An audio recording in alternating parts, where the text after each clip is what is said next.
আল্লাহ পাক তাওহীদ পন্থীদেরকে বাঁচিয়েছেন, মুশরিকদেরকে ধ্বংস করে দিয়েছে। এবং এই মুশরিকদেরকে আল্লাহ পাক পরকালেও জাহান্নামের আগুনে জ্বালাবেন, আর তাওহীদ পন্থীদেরকে আল্লাহ পাক পরকালে জান্নাত দিবেন ইনশাআল্লাহ। এই সভ্যতা এগিয়ে যাচ্ছে, এরপরে আরও এগিয়ে গেল। সব তো বলার সময় নাই, কয়েকটা বলছি। এগিয়ে যেতে যেতে একটা কওম আসলো, একটা সভ্যতা আসলো, যারা এত শক্তিশালী, ফিজিক্যাল স্ট্রাকচার এত লম্বা চওড়া, মানে এক একজন তাল গাছের সমান সমান লম্বা মানুষ, আদম সন্তান। পাহাড় কেটে কেটে বাড়ি নির্মাণ করে। এবং তাদের এই সভ্যতা সম্পর্কে আল্লাহ পাক বলেছেন যে লাম ইউখলাক মিসলুহা ফিল বিলাদ, এমন সভ্যতা পৃথিবীতে সৃষ্টি করা হয়নি। এত উচ্চ মানের সভ্যতা ছিল। এদের নাম ছিল আদ জাতি। আদ কি নাম? তাদের নবী ছিলেন হুদ আলাইহিস সালাম। কি নাম? হুদ আলাইহিস সালাম। তিনি দাওয়াত দিলেন একই স্টাইলে, আল্লাহর ইবাদত করো, আমার আনুগত্য করো, শিরিক করো না, ইত্যাদি ইত্যাদি।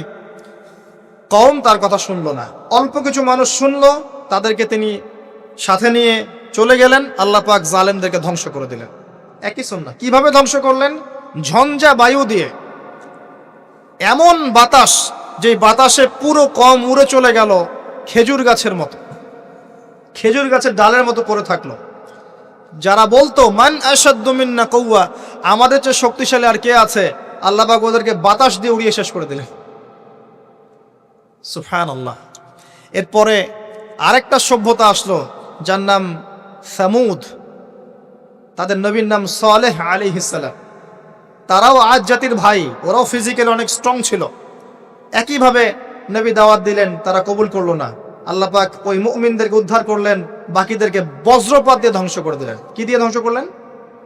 বজ্রপাত। বজ্রপাতের প্রচন্ড শব্দে কর্ণঘোর ফেটে গেল, তারা তাদের ঘরের সামনেই পড়ে থাকলো।